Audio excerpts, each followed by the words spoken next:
Abraham had waited his whole life for one promise, a son. And when Isaac was finally born, it felt like every prayer had been answered. Isaac wasn't just his child, he was the hope of everything God had ever promised. But then came the test.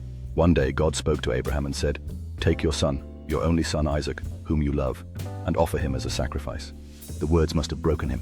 But the next morning, Abraham got up early, saddled his donkey, and set out. 3 days of walking, 3 days of silence and questions. When they reached the mountain, Isaac carried the wood on his back. He looked up at his father and asked softly, "Father, we have the fire and the wood, but where is the lamb?" Abraham's voice trembled. "God himself will provide." They built the altar together. Then Abraham lifted the knife, his heart probably screaming.